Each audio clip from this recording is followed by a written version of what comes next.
Hi hello ನಮಸ್ತೆ welcome to my logs. Ashwin ಕೂಡ ಇವತ್ತು ಬ್ಯಾಗ್ ಹಾಕೊಂಡು ನಿಂತ್ಕೊಂಡಿದ್ದಾನೆ. ಅಶ್ವಿನ್ ಎಷ್ಟು ದೂರ ಹೊರಟಿದ್ದೆ ಹೇಳು, ನನ್ನ ಫ್ರೆಂಡ್ಸಿಗೆಲ್ಲ ಹೇಳು. ಫ್ರೆಂಡ್ಸ್, ಬೆಂಗಳೂರಲ್ಲಿ ಕೂಡ ನೋಡಿ ರೋಡು ಎಷ್ಟು ಖರಾಬಾಗಿದೆ ಅಂತ. ಇದು ಹಳ್ಳಿಗಳಲ್ಲಿರೋ ಅಂಥ ಮಣ್ಣಿನ ರೋಡು ಅಥವಾ ಇಲ್ಲಿರೋ ಟಾರ್ ರೋಡು ಅಂತಲೇ ಗೊತ್ತಾಗ್ತಿಲ್ಲ. ಇದು ಬೇರೆ ಎಲ್ಲೂ ಅಲ್ಲ, ಇದು ನಮ್ಮ ಬೆಂಗಳೂರಲ್ಲೇ ಇರೋ ಮಣ್ಣಿನ ರೋಡು. ಈ ಥರ ಇದೆ ನೋಡಿ ಅವಸ್ಥೆ. ಹಾಗೆ ನಾವಿವಾಗ ಬೆಳಗ್ಗೆ ಸುಮಾರು ಒಂದು 9 ಗಂಟೆ ಆಗಿದೆ. ಇವಾಗ ಮೆಟ್ರೋ ಸ್ಟೇಷನ್ ಬಂದಿದ್ದೀವಿ. ಅಲ್ಲಿಂದ ನಾವಿವತ್ತು ಲಾಲ್ಬಾಗಿಗೆ ಹೋಗ್ತಾ ಇದ್ದೀವಿ. ಲಾಲ್ಬಾಗಲ್ಲಿ ಏನು ಸ್ಪೆಷಲ್ ಅಂತೀರಾ? ಏನು ಸ್ಪೆಷಲ್ ಕೂಡ ಇಲ್ಲ ಈ ವೀಕೆಂಡು. ಹಾಗೆ ನನ್ನ ಹಸ್ಬೆಂಡ್ ಫ್ರೆಂಡ್ಸು ಮತ್ತು ಅವ್ರ ಫ್ಯಾಮಿಲಿ ಎಲ್ಲ ಮೀಟ್ ಆಗ್ತಾ ಇದ್ದೀವಿ. ಲಾಸ್ಟ್ ಟೈಮು ಎಲ್ಲ ಸೇರಿ ಮುನ್ನಾರ್ ಹೋಗಿದ್ವಿ.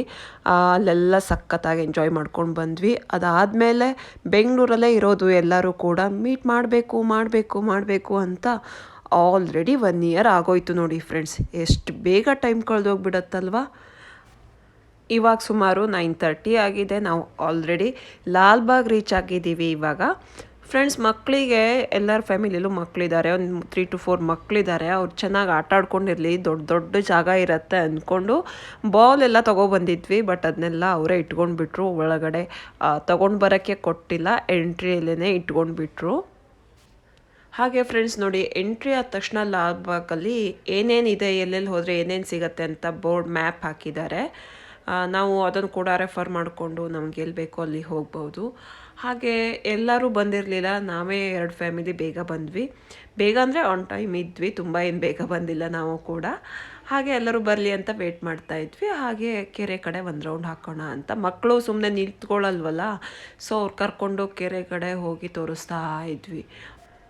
ಅಲ್ಲಿ ಕೆರೆಯಲ್ಲಿ ಬಾತುಕೋಳಿ ಎಲ್ಲ ನೀರಾಟ ಆಡ್ತಾಯಿತ್ತು, ಸ್ವಿಮ್ಮಿಂಗ್ ಮಾಡ್ಕೊಂಡೆಲ್ಲ ಅದನ್ನೆಲ್ಲ ತೋರಿಸ್ಕೊಂಡು. ಹಾಗೆ ಕೊಕ್ಕರೆ ಕೂಡ ಕೂತ್ಕೊಂಡಿತ್ತು, ಎಲ್ಲಾದರೂ ಫಿಶ್ ಇದೆಯಾ ಅಂತ ನೋಡೋಕ್ಕೆ, ಫಿಶ್ ಹಿಡಿಯೋಕ್ಕೆ. ಅದನ್ನೆಲ್ಲ ತೋರಿಸ್ಕೊಂಡು ಆ ಕತೆ ಹೇಳ್ಕೊಂಡು ಈ ಕತೆ ಹೇಳ್ಕೊಂಡು ಮ್ಯಾನೇಜ್ ಮಾಡ್ತಾ ಇದ್ವಿ.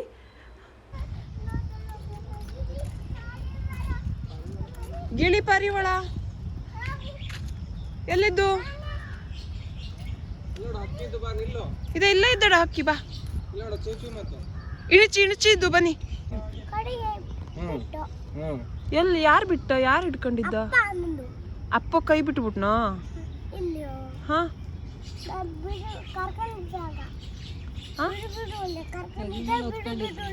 ಓ ಹೆಗ್ಲಿ ಮೇಲೆ ಕುಂಡ್ರಿಸ್ಕೊಂಡಿದ್ನಪ್ಪ. ಹಾ ಹಾ, ಕಡೆ ನೀ ಎಲ್ಲಿ ನಡೆದೆ? ಎಲ್ಲಿ ಬಿಟ್ಟು ಅಲ್ಲೇ ಇದ್ದಿದ್ದ, ನಂಗೆಲ್ಲ ಮುಂದೋದ್ರಿ. ಅಮ್ಮ ಕೌಂಟ್ರಿ ಕೊಟ್ಟುವ? ಓಹೋ, ಕಡೆಗೆ ನೋಡು ಕೌಂಟ್ರಿ ಕೊಟ್ಬೇಡ ಅವನ್ನ. ಹೌದಾ? ಪೊಲೀಸರು ಇದ್ದಿದ್ವ ಅಲ್ಲಿ? ಪೊಲೀಸರು ಇದ್ದಿದ್ವಿ ಇಲ್ಲಿಯಾ ಅಂತ.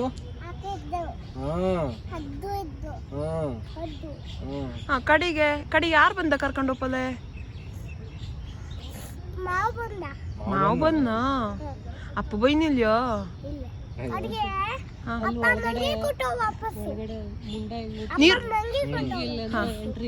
ಅವರು ಚಡ್ಡಿ ಕಡೆ ಇದ್ದಿದ್ರು, ಅದಕ್ಕೆ ಹೌದು ಮುಖ ಬಿದ್ದಿದ್ದು.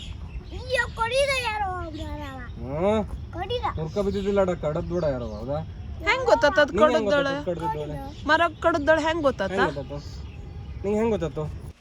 ಕೇಳಿದ್ರಲ್ಲ ಫ್ರೆಂಡ್ಸ್, ಸಮರ್ಥು ಮಂತ್ರಾಲಯಕ್ಕೆ ಹೋದಾಗ ಕಳೆದೋಗಿದ್ದ ಅಂತೆ. ಏನೆಲ್ಲ ಆಯಿತು ಅಂತ ಅವನ ಬಾಯಿಂದ ಕೇಳಿದ್ರಲ್ಲ. ಹಾಗೆ ವಾಕಿಂಗ್ ಮಾಡ್ಕೊತ ಗ್ಲಾಸ್ ಹೌಸ್ ಹತ್ರ ಬಂದ್ವಿ ನಾವಿವಾಗ.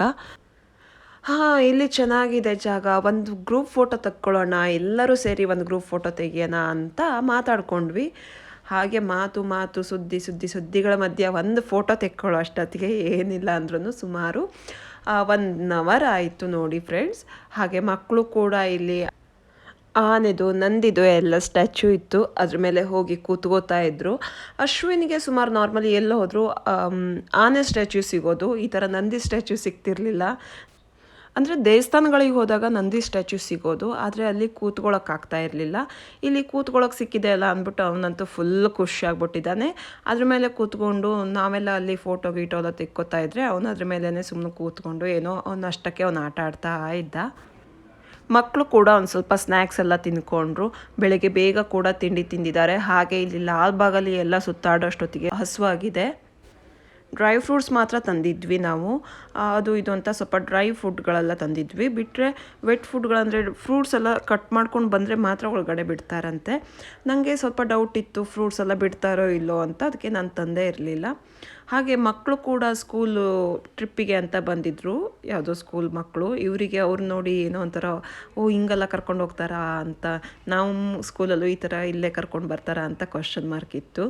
ಹಾಗೆ ಅಲ್ಲಿ ಗಿಡಗಳಿಗೆಲ್ಲ ಚಿಕ್ಕ ಚಿಕ್ಕ ಹೂವು ಆಗೋದಲ್ಲ, ಅದನ್ನ ಏನೋ ಟೈಮ್ ಪಾಸ್ ಮಾಡಬೇಕಲ್ಲ ಮಕ್ಕಳ ಜೊತೆ ಅಂದ್ಕೊಂಡು ನಾನು ಅವ್ರ ಜೊತೆ ಆಟ ಆಡ್ತಾ ಇದ್ದೆ.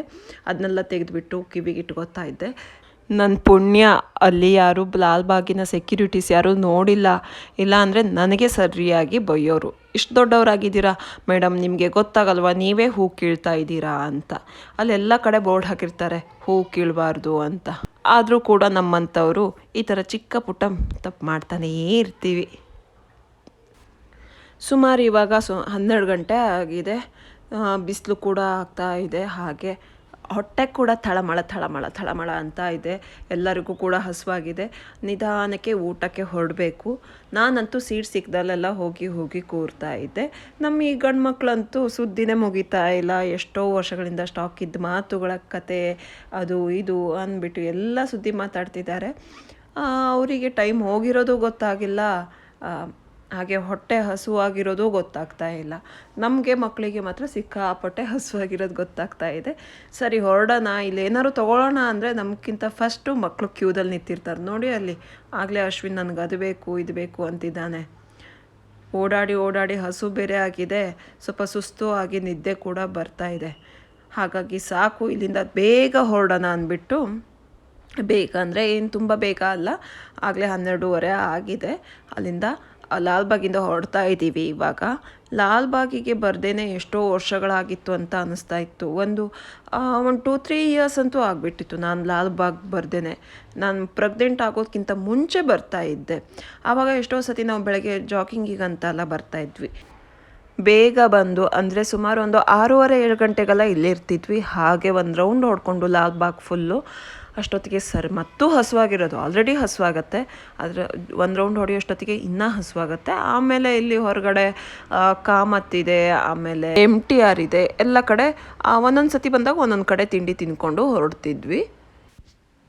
ಇವಾಗ ಮಗು ಆದಮೇಲೆ ಬೆಳಗಿನ ಬ್ರೇಕ್ಫಾಸ್ಟಿಗೆ ಎಲ್ಲ ಅಂದರೆ ಜಾಗಿಂಗ್ ಮುಗಿಸ್ಕೊಂಡು ಬ್ರೇಕ್ಫಾಸ್ಟ್ ಮಾಡೋಕ್ಕಲ್ಲ ಬರೋಕ್ಕೆ ಆಗಲ್ಲ ಲಾಲ್ಬಾಗಿಗೆ. ಏನಿದ್ರು ಬ್ರೇಕ್ಫಾಸ್ಟೆಲ್ಲ ಮುಗಿಸಿ 9:30-10 ಗಂಟೆ ಅಷ್ಟೊತ್ತಿಗೆ ಆರಾಮ್ಸೆ ಬರ್ತೀವಿ ಇವಾಗ. ಹಾಗೆ ನೀವು ಏನಾದರೂ ಫ್ರೀ ಇರ್ತೀರಾ ಬೆಳಗಿನ ಟೈಮು ಅಂತ ಆದರೆ ವೀಕೆಂಡಲ್ಲಂತೂ ಮಿಸ್ ಮಾಡಲೇಬೇಡಿ. ಬೆಳಗ್ಗೆ ಬೇಗ ಒಂದು 6:30-7 ಗಂಟೆ ಅಷ್ಟೊತ್ತಿಗೆಲ್ಲ ಲಾಲ್ಬಾಗಿಗೆ ಬಂದರೆ ಕೋಲ್ಡ್ ಕ್ಲೈಮೇಟ್ ಇರುತ್ತೆ. ಹಾಗೆ ತುಂಬ ಜನ ವಾಕಿಂಗು ಜಾಗಿಂಗು ಎಲ್ಲ ಮಾಡ್ತಿರ್ತಾರೆ. ಒಂಥರ ಚೆನ್ನಾಗಿರುತ್ತೆ ಆವಾಗ ಅಲ್ಲಿ. ಹಾಗೆ ನಾವಿವಾಗ ಊಟಕ್ಕೆ ಬಂದಿದ್ದೀವಿ, ಊಟದ ಪ್ಲೇಸಿಗೆ ರೆಸ್ಟೋರೆಂಟಿಗೆ ಬಂದಿದ್ದೀವಿ. ನಾವಿವತ್ತು ಬಂದಿರೋದು ಎಲ್ಲಿ ಅಂದರೆ ಮಸಾಲೆದಾರ್ ದೇಸಿ ರಸೋಯಿಗೆ ಬಂದಿದ್ದೀವಿ. ಇದು ನಾರ್ತ್ ಇಂಡಿಯನ್ ಫುಡ್ ಇರೋದು. ಹಾಗೆ ಇಲ್ಲಿ ಹೋದ ತಕ್ಷಣ ವೆಲ್ಕಮ್ ಡ್ರಿಂಕ್ ಇಟ್ಟಿದ್ದಾರೆ. ಅಲ್ಲಿ ವೆಲ್ಕಮ್ ಡ್ರಿಂಕು ನೋಡಿ ಯೆಲ್ಲೋ ಕಲರ್ದೇನೋ ಕಾಣಿಸ್ತಾ ಇದೆ. ಬನ್ನಿ ಟೇಸ್ಟ್ ಮಾಡೋಣ ಅಂತ ಹೋದರೆ ಇದಕ್ಕೆ ಸಕ್ಕರೆನೇ ಹಾಕಿಲ್ಲ, ಶುಗರೇ ಹಾಕಿಲ್ಲ. ವೆಲ್ಕಮ್ ಡ್ರಿಂಕು ಚೆನ್ನಾಗಿರತ್ತೇನೋ ಅಂತ ಅಂದ್ಕೊಂಡೆ, ಬಟ್ ಏನೂ ಇಲ್ಲ, ಸಪ್ಪೆ ಸ್ವಲ್ಪ ಟೇಸ್ಟ್ ಮಾಡಿ ಹಾಗೆ ಹೊರಟೆ ಅಲ್ಲಿಂದ. ಇಲ್ಲಿ ಒಂಥರ ಥೀಮ್ ಎಲ್ಲ ತುಂಬಾ ಚೆನ್ನಾಗಿದೆ. ರಾಜಸ್ಥಾನಿ ಒಂಥರ ಲೋಕಲ್ ಇದು ಥೀಮ್ ಥರ ಇದೆ. ಅಲ್ಲಿ ಡಿಸೈನ್ಗಳನ್ನು ಕೂಡ ನೋಡಿ ಎಷ್ಟು ಚೆನ್ನಾಗಿದೆ ಅಂತ. ಹಾಗೆ ಇಲ್ಲಿ ಹೋದ ತಕ್ಷಣ ಅಂದರೆ ರೆಸ್ಟೋರೆಂಟ್ ಹೊರಗಡೆ ಈ ಥರ ಒಂದು ಫೋಟೋ ತೆಕ್ಕೊಳ್ಳೋಕ್ಕೆ ಅಂತ ಒಂದು ಥೀಮ್ ಮಾಡಿಟ್ಟಿದ್ದಾರೆ. ನವಿಲಿನ ಥೀಮ್ ಮಾಡಿದ್ದಾರೆ. ಅದಲ್ಲದೆ ಲೈಟಿಂಗ್ಸ್ ಕೂಡ ತುಂಬ ಚೆನ್ನಾಗಿತ್ತು. ಅಂದರೆ ನಾವು ಅಲ್ಲಿ ಕೂತ್ಕೊಂಡ್ರೆ ನಮ್ಮ ಮುಖದ ಮೇಲೆಲ್ಲ ಲೈಟ್ ಬೀಳ್ತಾ ಇತ್ತು. ಫೋಟೋ ಕೂಡ ತುಂಬ ಚೆನ್ನಾಗಿ ಬರ್ತಾ ಇತ್ತು. ಎಲ್ಲ ಹಸುವಾಗಿದೆ ಅಂತ ಊಟ ಮಾಡೋಕ್ಕೆ ಬೇಗ ಒಳಗಡೆ ಹೊರಟರು ಆರ್ಡರ್ ಕೊಡೋಕ್ಕೆ. ಬಟ್ ನಾನು ನಿಧಾನ ಹೋದೆ, ಆರಾಮ್ಸೆ ಹೋದೆ. ಹಾಗೆ ಇಲ್ಲಿ ಪುಟ್ಟದು ಚಿಕ್ಕದು ಏನೇನೋ ಡಿಫ್ರೆಂಟ್ ಆದ ಐಟಮ್ಸ್ಗಳಿದೆ. ನಾವು ಹುಡುಕೋಕ್ಕೆ ಬೇಕು, ಎಲ್ಲ ಹುಡುಕಿ ನೋಡ್ತಾ ಇದ್ದೆ ನಾನಂತೂ ನಿಧಾನವಾಗಿ. ಸಿಕ್ಕಾಪಟ್ಟೆ ಚೆನ್ನಾಗಿದೆ ಇಲ್ಲಿ ಥೀಮ್ಸ್ಗಳು.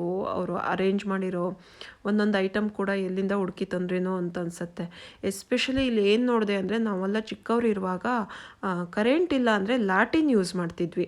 ಆ ಲಾಟಿನನ್ನು ಬಹಳ ವರ್ಷಗಳ ನಂತರ ನಾನಿವತ್ತು ಈ ರೆಸ್ಟೋರೆಂಟಲ್ಲಿ ನೋಡಿದೆ. ನಮಗೆ ನಮ್ಮ ಬಾಲ್ಯದ ನೆನಪಾಯಿತು ಅದನ್ನು ನೋಡಿ.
ಉಸಿರು ತೆಗಿಯೋಕ್ಕಾಗ್ತಾ ಇಲ್ಲ, ಅಷ್ಟು ಹೊಟ್ಟೆ ಬೇರಿ ಊಟ ಮಾಡಿದ್ದೀವಿ. ಅದಲ್ಲದೆ ಎಲ್ಲನೂ ಕೂಡ ತುಂಬ ಟೇಸ್ಟಿಯಾಗಿತ್ತು. ಸ್ಪೆಷಲಿ ಪುಲ್ಕ ಮತ್ತು ಲಸ್ಸಿ ತುಂಬ ಅಂದರೆ ತುಂಬಾ ಇಷ್ಟ ಆಯಿತು. ಫ್ಯಾಮಿಲಿ ಜೊತೆ ಮಿಸ್ ಮಾಡ್ದೇ ಹೋಗಿ ಎಲ್ಲ ಅಂದರೆ ಎಲ್ಲನೂ ಚೆನ್ನಾಗಿದೆ. ಸ್ಟಾರ್ಟರ್ಸ್ ಇರ್ಬೋದು, ಅದಲ್ಲದೆ ರೊಟ್ಟಿ, ಸಬ್ಜಿ, ರೈಸ್ ಐಟಮ್ಗಳು ಎಲ್ಲ ಅಂದರೆ ಸಿಕ್ಕಾಪಟ್ಟೆ ಚೆನ್ನಾಗಿದೆ. ಫ್ಯಾಮಿಲಿಯವರೆಲ್ಲರೂ ಕೂಡ ತುಂಬ ಇಷ್ಟಪಡ್ತಾರೆ. ತುಂಬ ಸ್ಪೈಸಿ ಕೂಡ ಇಲ್ಲ. ನೀವು ಮಿಸ್ ಮಾಡದೆ ಹೋಗಿ ಬನ್ನಿ. ಹಾಗೆ ನಾವು ಮನೆ ಕಡೆ ಹೊರಡ್ತೀವಿ. ಅಲ್ಲಿವರೆಗೂ ನೋಡ್ತಾ ಇರಿ ವಾಣಿಸ್ ವ್ಲಾಗ್. ಟಾಟಾ, ಬಾಯ್ ಬಾಯ್.